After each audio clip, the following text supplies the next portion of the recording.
할렐루야. 사명을 회복하라. 오늘 설교 제목입니다. 사명은 맡겨주신, 하나님이 우리에게 맡겨주신 임무예요. 우리가 다 똑같이 받은 사명이 있습니다. 그걸 대사명이라고 그러는데 마태복음 28장 18절에서 20절까지 하늘과 땅의 권세를 내게 주셨으니 너희는 가서 모든 족속으로 제자를 삼아 아버지와 아들과 성령의 이름으로 세례를 주고 내가 너희에게 가르쳐 분부한 것을 가르쳐 지키게 하라. 볼지어다 내가 세상 끝날까지 너희와 함께 할지어다. 이것은 우리 전도의 사명, 선교의 사명입니다. 이것은 우리 모두가 받는데 그 안에서 우리 각자가 꼭 우리 속한 소속에서 또 가정과 교회에서 또 직장에서 또한 사명이 크고 작은 것들이 있습니다. 사명에 충성된 사람은 내가 누구인지 그리고 무엇을 어떻게 하고 살아야 되는지, 특별히 왜 살아야 되는지를 가르쳐 주고 있습니다. 그것을 잘 아는 사람이 사명에 충성된 자라고 할 수 있습니다. 사명을 상실하면 사람이 마치 동물적이 돼요. 자기만을 위하고 먹고 마시고 노는 쾌락에 빠져버립니다. 그래서 죄악에 빠져버리게 돼요. 하나님이 우리에게 가정에서 주신 사명, 직장에서 주신 사명, 또 교회에서 주신 하나님의 거룩한 사명에 충성된 자들은 자신의 삶도 반듯해질 뿐만 아니라 그를 통해서 많은 열매를 맺고 아름답게 되는 것입니다. 보통 사명이라 할 때 그게 호칭에 따라, 직분에 따라 사명이 있습니다. 집사님 그러면 집사님이 해야 될 사명이 있습니다. 목자 그래도 그 목자, 그룹장, 교구장, 이 사명이 있는 호칭들이요. 엄마, 아빠도 자녀가 있다는 말입니다. 엄마는 엄마로서의 사명이 있고 아빠는 아빠로서의 사명이 있습니다. 선생님, 과장, 부장, 사장님 이런 것도 다 그 직분에 사명이 있다는 것이에요. 이 사명을 잘 감당한 사람은 축복을 받고 하나님 보시기에 바로 서지만은 이 사명을 잘못 감당하고 자신의 세계면 빠지게 있게 되면 큰 고난을 겪게 되는 것입니다. 요즘 아빠 사명을 회복해야 된다라는 프로그램이 하나 있더라고요. 그 심한 건 인기 프로 아빠 어디가 뭐 이래가지고 아주 인기가 있는 프로그램인데 어린아이하고 아빠하고 어디 여행을 갑니다. 근데 이게 너무너무나 어색한 거예요. 한국에서도 아이들이 아빠가 두렵기도 하고 같이 잠잔다면 울기도 하고 엄마를 찾기도 하고 그런데 그런 나이가 아닌데도 말이죠. 이건 아빠로서의 사명을 지금 다하지 못하는 것을 여러 사람들이 지금 보통 사람들이 증거하고 있는 거예요. 아빠는 돈 벌어다 주는 사람 아니에요, 여러분. 아빠는 자녀와 이 가정의 머리입니다. 아빠로서 역할을 해야 되는데 이것을 소홀했습니다. 돈만 벌어다 주고 나머지 시간은 자기를 위해서 살았다는 이야기예요. 쾌락에 빠져 있다는 증거를 나타내는 것과 마찬가지입니다. 여러분, 삼손은 자기 사명에 충성된 자예요. 삼손의 사명은 무엇인가 하면 블레셋 사람에게서 이스라엘을 구해내는 것. 하나님이 이 이스라엘이 죄를 짓자 사사기 13장에 보면 40년간 무려 40년간 이 블레셋 사람들에게 지배를 받게 했습니다. 그들에게 내줬다 그랬습니다. 하나님 백성들이 죄악에 빠지게 되면요 세상 사람들에게도 밟히는 그런 모습들을 가지게 됩니다. 세상 사람도 우습게 여기는 그런 꼴이, 그런 환경 속에 놓이게 되어버리는 거예요. 이 블레셋 사람이 40년간 이 이스라엘을 지금 지배하고 이스라엘을 노략질하고 있는 이런 상황에서 그 중에 삼손이라는 사람을 보냅니다. 약 20년간 사사로서 활동을 하게 되는데 이 삼손의 아버지는 만화예요. 그 아내가 오랫동안 아기를 못 갖다 천사가 나타나서 네게 아들이 생길 텐데 술을 마시지 마라. 포도주나 독주, 연한 술도 마시지 마라. 샴페인도 마시지 마라. 요즘 여자들이 술을 먹는 것이 TV에 보면 너무너무 자주 나옵니다. 술이 만취돼가지고 길거리에 쓰러지고 토하고 이러는데 여러분 정말 결혼해서는 술 먹으면 안 돼요. 아이들이 알코올 그대로 갑니다, 여러분. 아이들에게 그런 거 여러분 줘서 좋을 것이 절대 없죠. 거룩한 자녀로 키우는 사람들은요, 여자분들은 절대 술 마시면 안 돼요.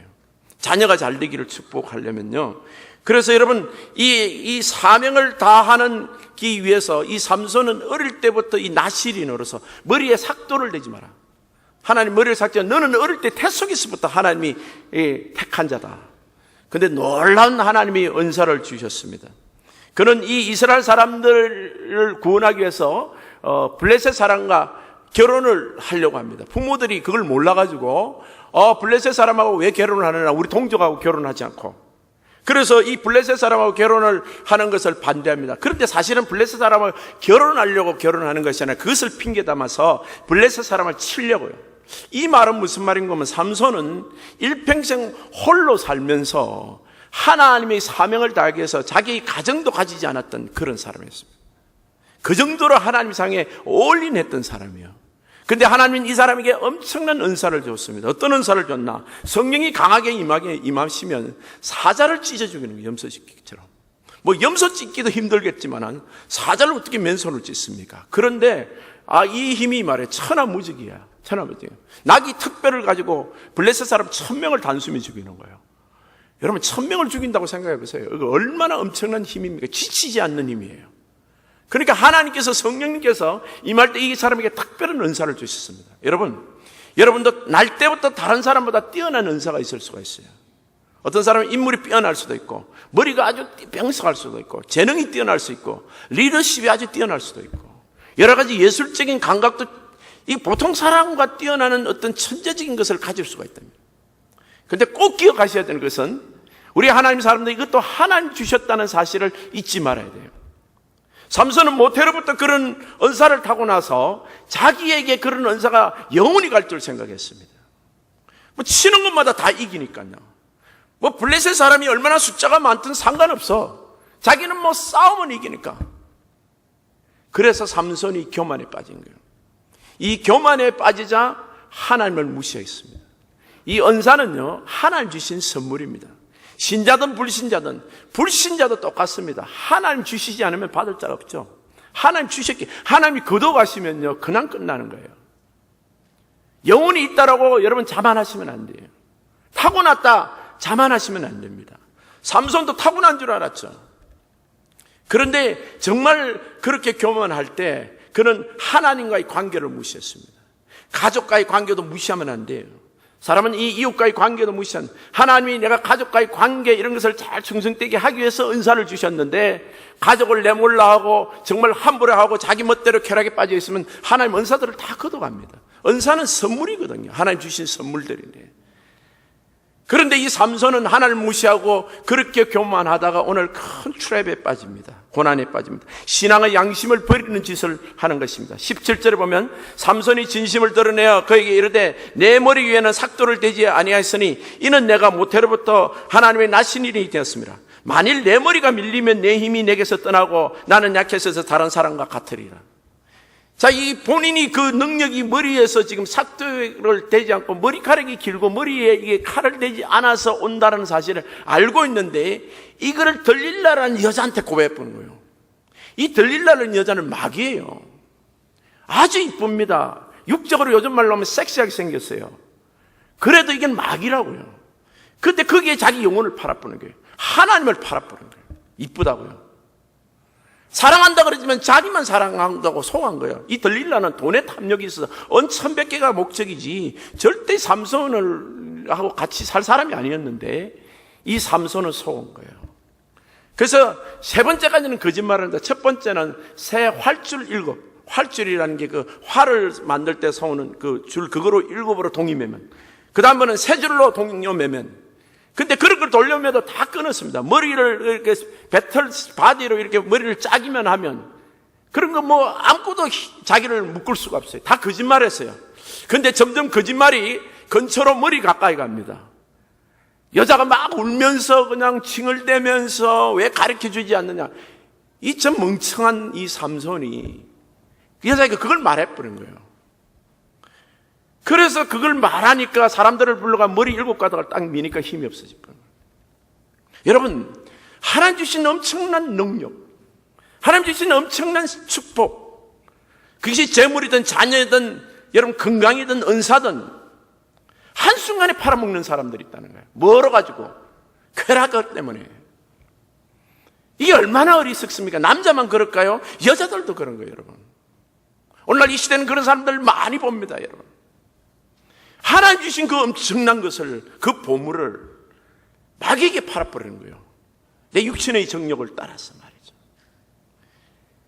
그러니까 이제는 20절 보세요. 비참한 이야기가 들립니다. 들릴라가 이르되 삼손이여 블레셋 사람이 당신에게 뜰이 작혔느니라 하니 삼손이 잠을 깨며 이르기를 내가 전과 같이 나가서 몸을 떨치리. 야, 뭐 그까짓까 아무것도 아니야.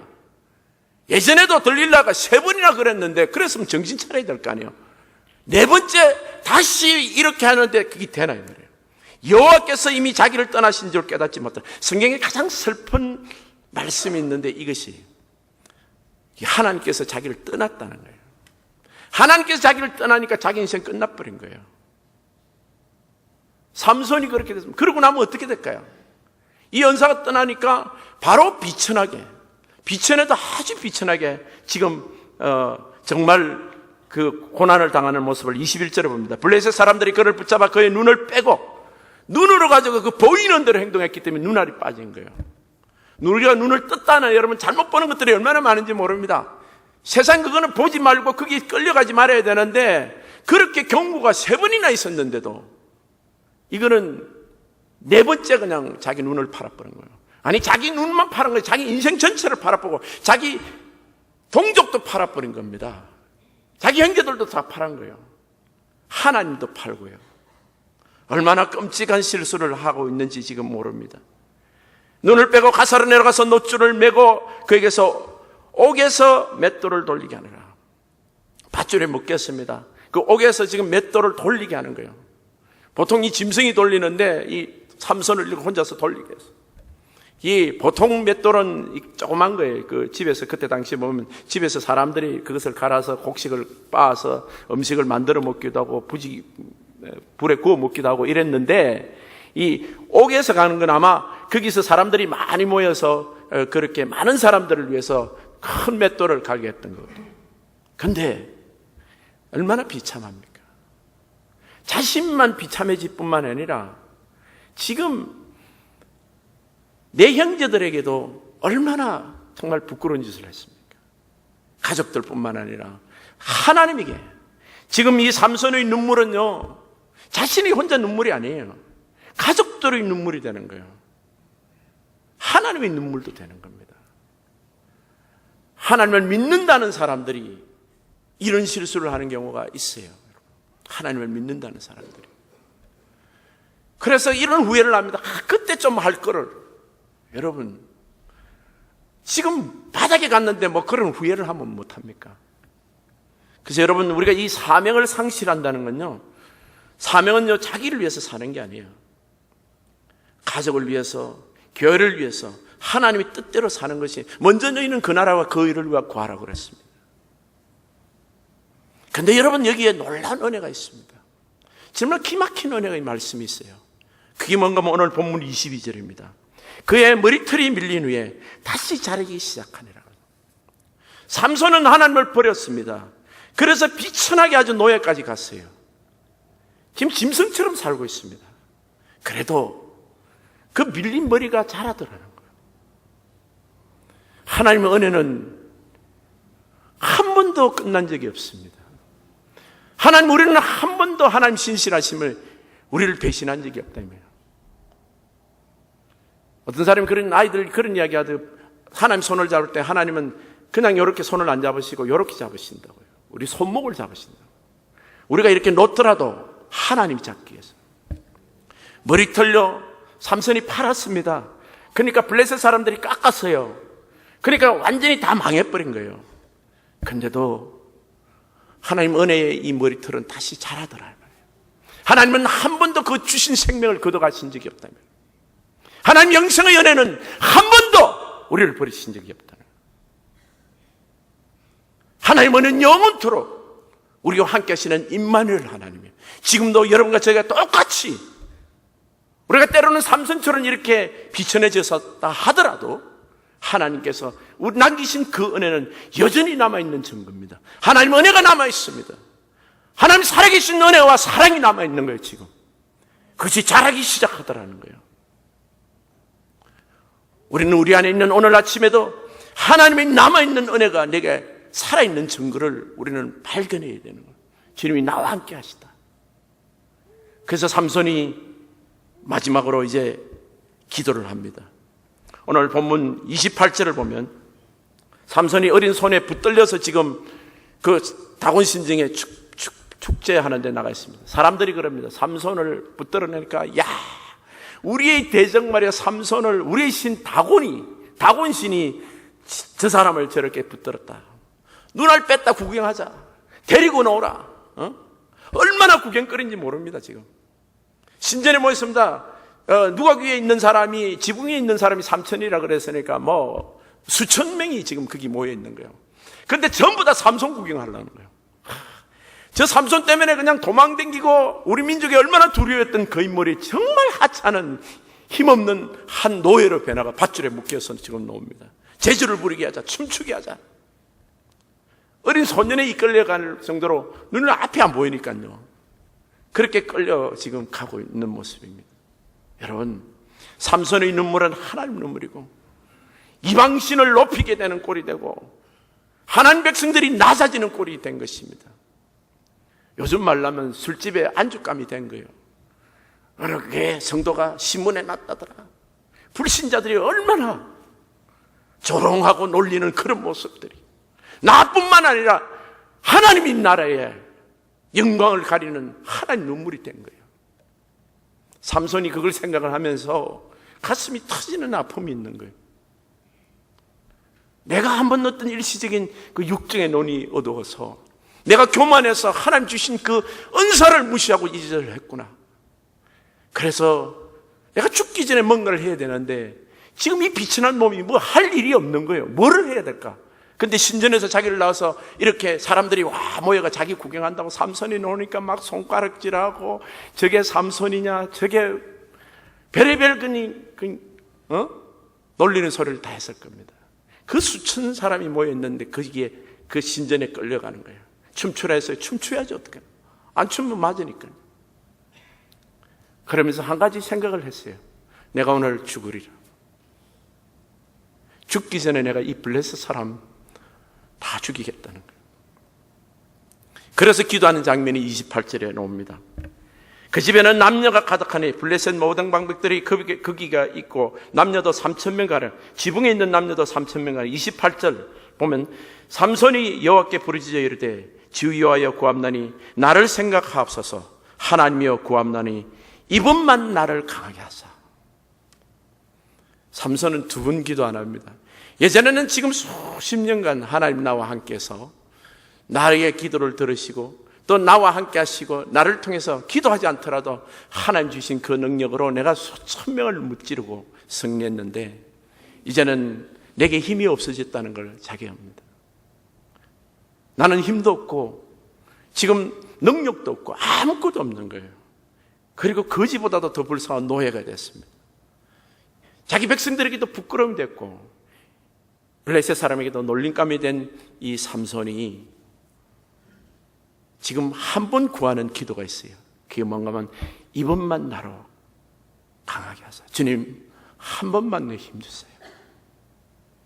사랑하는 성도 여러분, 우리 인생이 지금껏 어떻게 살았던 여러분 상관하지 않습니다. 하나님은 남아있는 인생 중에 여러분이 정말 하나님이 사명을 다하지 못했다면, 주님이 내게 맡기신 가정에서 사명을 다하지 못했다면 이 기도는 꼭 하셔야 됩니다. 하나님 나에게 한 번만 기회 주십시오. 죽어도 좋습니다. 이 블레셋 사람과 함께 30절에 보면 죽기를 원합니다. 하나님 나 죽어도 좋아요. 내가 하나님 영광을 한번 드리고 마지막 때 아버지께 한번 영광 드리고 죽습니다. 나로 인하여 부끄러워졌던 내 형제들, 나로 인하여 가려졌던 하나님 영광을 회복하고 싶습니다. 아버지 한 번만 기회 주세요. 그래서 그 소년을 이끌려서 기둥으로 양쪽 두 기둥이 그 밑에 있었던가 봐요. 손을 이끌고 잡아당기면서 내가 블레셋 사람과 함께 죽기를 원한다 그래서. 사랑하는 성도 여러분, 하나님이 다시 삼손에게 힘을 주셨어요. 하나님이 다시 삼손에게 자신의 사명을 다할 수 있는 기회를 한 번 주셨습니다. 삼손은 죽었지만은 죽은 게 아니에요. 삼손은 영원히 살았습니다. 왠줄 아세요? 그의 신앙이 살았기 때문에, 그의 생명이 살았기 때문에, 그의 사명이 살아있기 때문에요. 다시 시작할 수 있는 거예요. 하나님 이번만 기회를 주시고 다시 한번 기회를 주신다면 내가 하나님 영광을 위해서 내가 목숨이라도 버리겠습니다. 내가 죽어도 좋습니다. 삼손은 그렇게 기도했습니다. 남아있는 인생이 주님 앞에 정말 온전히 그렇게 하나님께 헌신하는 그 시간, 그런 인생들이 되시기를, 그런 성도님 되시기를 예수님의 이름으로 축복합니다. 오늘 그런데 본문 31절에 보면 참 귀한 말씀이 있습니다. 마지막 절에 보게 되면요, 삼손이 이스라엘의 사사로 20년 동안 지냈더라. 삼손이 그렇게 눈알 빠지고 노예가 됐다고 해서 그래 죽었다 해서 삼손을 실패자로 부르지 않으시는 거예요. 사사라는 거예요. 그래도 인정하시는 거예요. 우리 삶도 마찬가지입니다. 우리 일평생 사는 동안 중에 정말 하나님을 부끄럽게 한 짓도 있을 수가 있어요. 그런데 우리가 사명을 다하고자 할 때, 하나님께 남은 인생 한 번 사명을 다 하려고 우리를 정말 혼신으로 드릴 때, 하나님은 우리를 당신의 아들, 당신의 직분자로 왕같은 제사장으로 부르고 계시는 거예요. 제가 우리 도서관에서 동화책을 하나 봤습니다. 동화책을 보고 제가 감동해서 눈물을 흘렸는데, 책 이름이 사건팔이 한 조각이에요. 린다 수 박이라는 작가가 적었더라고요. 미국의 이민원 작가인데 영어로 썼는데 아마 한국어로 이 번역을 한 것 같아요. 그 주인공이 모기라는 어린 아이입니다. 이 모기는 거지예요. 그 거지가 어떤 아저씨, 두루미라는 외발 아저씨하고 같이 삽니다. 근데 이 모기가 어느 동네에 보니까 그 동네가 이 도자기를 굽는 곳이에요. 이 도자기를 굽는데, 근데 민영감이라는 그분이 도자기를 굽는데, 그 도자기를 이렇게 물레질 하면서 이게 만드는 거 보니까 너무 이쁘고, 나 저거 배우고 싶다는 소망이 드는 거예요. 그래 가서 제자를 삼아 달라고 하니까 민영감이 아주 박대를 합니다. 이 제자는 아무나 삼는 게 아니라 이게 가전하는 비밀이기 때문에 자식 외에는 가르쳐 주지 않습니다. 나중에 보니까 이 민영감이 자식이 없어요. 그렇지만 쉽게 받아들이지 않습니다. 별의별 굳은 일을 다 신기고 아주 그냥 욕짓거리도 하고 그러는데도 이 모기는 제자가 되고 싶어서 충성을 다합니다. 근데 어느 날 그 지역에 나라에서 이 고려시대 12세기 고려시대를 배경으로 한 동화예요. 나라에서 감도관, 도자기를 감찰하고 도자기를 가격을 매기는 감도관이라는 그 벼슬 아치가 내려옵니다. 아주 그 임금님이 쓰실 그 주방에 그릇들을, 사기 그릇들을, 도자기를 이렇게 구매를 하는 그런 높은 직위에 있는 사람이었습니다. 근데 민영감이 그 중에서 가장 뛰어난 그 동네에서 만드는데, 민영감은 아주 좋은 상감청자나 아주 뛰어난 것을 만들기 때문에 이게 1년에 10개 이상을 못 만드는 거예요. 기껏 만들어야 10개인데. 감독관이 왔는데 자기들도 이제 막 각 그 도자기 만드는 사람들이 자기 물건들을 다 이 절벽에 그 디스플레이를 하는데, 민영감이 이게 안 만들어진 거예요. 그래서 하나도 출품을 못 한 거예요. 이 당연히 다른 사람에게서 물건을 사는데 이 감독관이 뭐를 안 하면 민영감이 제일 실력이 있다는 건 알아요. 그 민영감 보고 하는 말이, 영감님, 당신이 만들어서 송도, 그때 당시 개성 송도가 그 수도니까 그걸로 보내세요, 내한테. 근데 거기서 송도가 굉장히 멀기 때문에 이 노인이 힘이 없어서 갈 수가 없는 거예요, 거기. 내가 늙어서 못 갑니다. 그래서 이 감독관이 안타깝게 생각할 때 마치 누가 생각났냐면 이 모기가 생각나요. 이 모기에게 짊어지어서 만들어가지고 개성으로 보내야 되겠다, 송도로 보내야 되겠다 하고 보냅니다. 그런데 모기가 지게에 이 도자기를 치고 잘 가다가 앞불사 강도를 만나는 거예요. 시계에 뭐를 쥐고 가니까 이 쌀인 줄 알고 빼앗았는데 보니까 돈 조금 들었고 쌀이 없거든요. 근데 강도들이 그냥 보내준 것이 아니라 이 도자기를 장난친다고 공중에 던지고 언덕에 던지고 다 깨버려요. 근데 모기는 포기를 하지 않아요. 그 도자기의 조각을 사간파리를 한 조각 쥐고 끝까지 송도까지 갑니다. 그래서 그 감독관을 만나려니까 처음에는 막 그냥 궁중에서 그 병사들이 못 만나게 하는데 아주 우유곡절을 통해서 그 감독관을 만나서 그 감독관에게 그 사건파리를 보여주면서 하는 말이, 어르신, 이 사건파리를 보면 우리 주인 영감님이 굽는 도자기가 얼마나 위대한 작품인지 아시죠?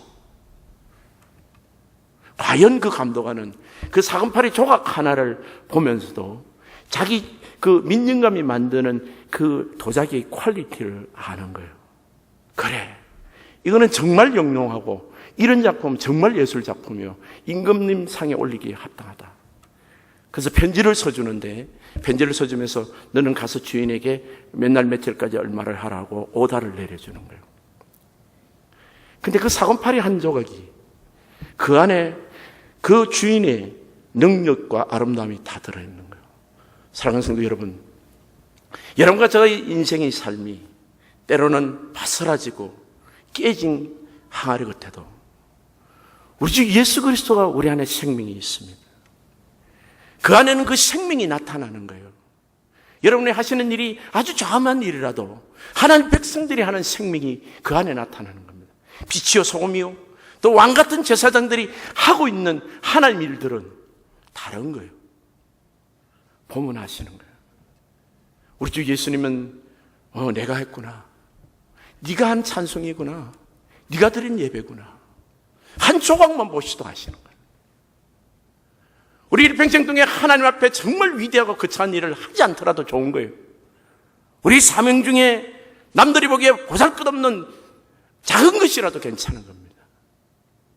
하나님이 나를 아시는 것이 사건팔의 한 조각 같은 그런 인생의 작품이라도 하나님이 그것을 보시고 그 안에 우리를 아시는 거예요. 왜냐하면 예수 그리스도의 생명이 그 안에 있기 때문에, 예수 그리스도의 영생의 진리가 그 안에 있기 때문에, 우리의 충성이 그 안에 들어있기 때문에 우주님께서는 아신다는 거예요.